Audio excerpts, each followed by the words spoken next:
बिस्मिल्लाहिर्रहमानिर्रहीम अस्सलाम वालेकुम प्यारे दोस्तों, क्या हाल चाल है। उम्मीद करें तुस सब ठीक ते तुसा वेखदे पे सो कि अज दा व्लॉग तो बहुत मज़ेदार होगा। मेरी बेगम साहबा की करदे वदन सना के करदी पई है ये स्पेशली कावां वास्ते सालन सट्टन वास्ते। अस्सलाम वालेकुम गाइस, की हाल चाल है। उम्मीद करती हूँ सब ठीक ठाक होंगे। अल्हम्दुलिल्लाह मैं भी ठीक ठाक हूँ।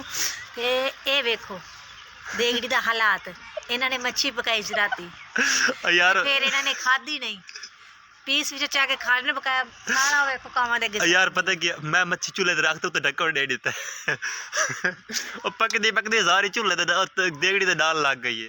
ये होड़ा जेड़ी उतो तो गावड़ी खा ली, बाकी जेड़ी तले लगी वो साफ करते थोड़ा बाहर वधी इन्हें ये पूछो कि खाधी किन्ने आ, इन्हें कल्ले नहीं खाधी। 1 किलो मच्छी खादी करे तुहाडे बिरातां नूं खराब होना चाहिए मेरे ते। हाँ। ते इन मैं ये गल की सी, मैं क्या पता तल लईए बच्चे भी खा लेंगे, असं भी खा लेंगे। ये आके नहीं पका के खावांगे, मैं क्या चलो पका ले। ये पकाइए तो कल्ले नहीं खाती, नहीं खाती, सानू कंडे वाली मच्छी नहीं पसंद है। मजा आया बच्चे ने खाधी नहीं। मैंने तो मजा आया मच्छी खाने, तेन तो कोई नहीं आया। तुसा खावा तो तेन मजा आया। मियां कदी सड़ी मच्छी क्या खादी है, मैं खादी है। मैं जाते पैने सारे साडी वीडियो बनदी पई है। पढ़न जाते पैने कितने पढ़न जासो आ रहे थे तुसा कैसे पढ़ते हैं कुरान मजीद। माशाल्लाह जी माशाल्लाह। ये वेखो साड़ी बस्ती दे बाल इत्थों तकरीबन 1 किलोमीटर चलते जाते ना पढ़ने वास्ते गारज जाते, गारज पढ़ने वास्ते, मस्जिद नहीं गारज जाते। हुण की करेंगी तू?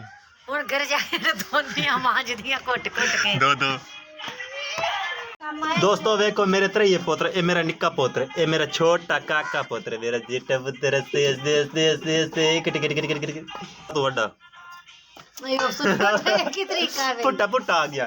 ये वड्डा है, ये छोटा है, ये उस तो छोटा है। माशाल्लाह मेरे 3 पोतरे ने, मैनू इन्हां ते बड़ा माण है पिया। अपनी औलाद ते हर बंदे नू माण होना चाहिए, ते मैनू माण ही ना ते कि मेरे अल्लाह सही 3 पोत्र दिते हैं।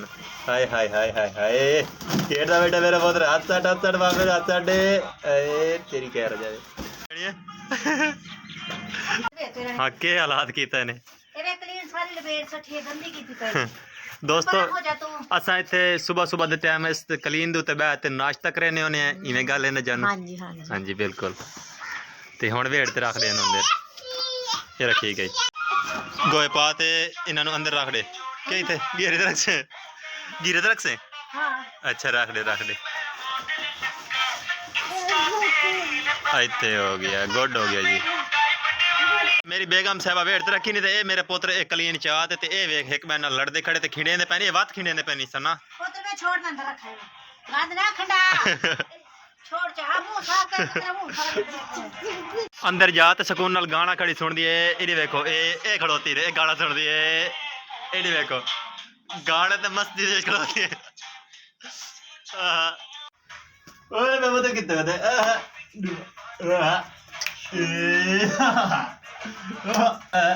अच्छे दे अच्छे दे।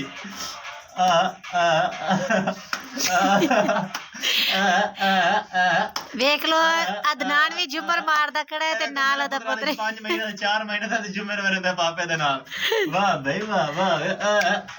किथे जांदे पे हो, किथे जाते पे हो यूसुफ? बेबत किथे जा रही है, किथे जा रही है बेबत, किथे जा रही है, किथे जा रही है रे रे रे रे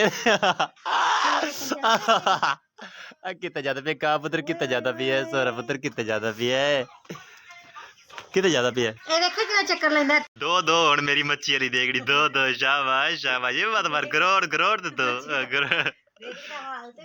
चंगी तरीके करोड़ दे दो। चीज और वेखो, ए वेख लो मेरा पुत्र ना वैजलीन खांदा खड़े। किश है दिखाएं ए किश है, इन्हू क्या करना है, इन्हू क्या करदा होना, क्या कर से हैं कर सके ये खासे हैं मुँह मुँह ले दा पिया। वाह वाह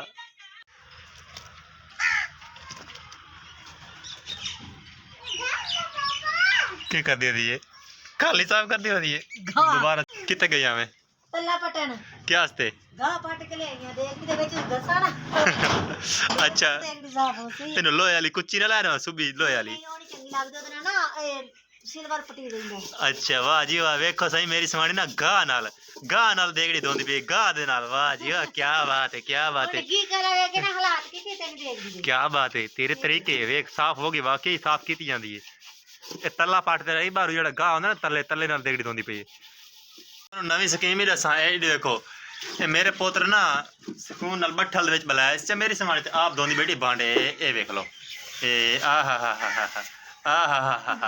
बठल दे विच बैठे सुकून नाल खेडदा यूसुफ खान इस मेरे पोत्र दा नाम यूसुफ खान है बे वाह खेडदा बैठा है और एक पापा दा पुत्र ओ तो एक खेडदा वदा बे पुत्र खेडदा वदा रे रे रे रे रे रे रे रे रे खेडदा वदा का पुत्र खेडदा वदा तकरीबन 10 मिनट की कमाई तो बाद मेरी बेगम साहब गाह नाल साफ कर ली देगड़ी धो दे खावे वाह जी वाह क्या बात है तेरे तरीके तो चंगे हैं क्या बात है साफ होगी चमक ही आंदी पई गाइस वेखो विच खावे चमक आ रही माशाल्लाह देगड़ी साफ होगी बिल्कुल ये 10 मिनट तो बाद साफ हुई बिल्कुल ਇਹਦੇ ਨਾਲ ਸਾਫ਼ ਕੀਤੀ ये तले नाल साफ की गाह पी इस गाह नाल साफ हुई 10 मिनट तो बाद मांझ ते गाइस उम्मीद करें ने तुहानू साडा व्लॉग चंगा लगा उसे मेरी बेगम साहबा बिल्कुल ये दो देगड़ी धोली सी हुई तले दे नाल ठीक है तो बई एक तरी देगड़ी धोंदी बड़ी तले दे नाल ते आज दा व्लॉग तो मत मेरे ख्याल इथाई एंड करे ने और देखो बेगम साहबा आज दा व्लॉग इथाई एंड करे ने इंशाल्लाह कोई चंगा जे व्लॉग नेक्स्ट टाइम लेते आवांगे उम्मीद करें ने तुहानू आज दा व्लॉग पसंद आया सी अगर व्लॉग पसंद आया तो साडी वीडियो नू लाइक कमेंट शेयर करते ते सानू बाय बाय कर लो इंशाल्लाह किसी नेक्स्ट वीडियो मिलांगे ਤੱਲਾ ਏ तल्ला ਇੱਕ ਤੇ ਕੀ ਵੇਚੇ ਗਾਏ गाह ਜਿਹੜਾ ਘੋੜਿਆਂ ਨੂੰ ਗੱਤੀ ਦੇ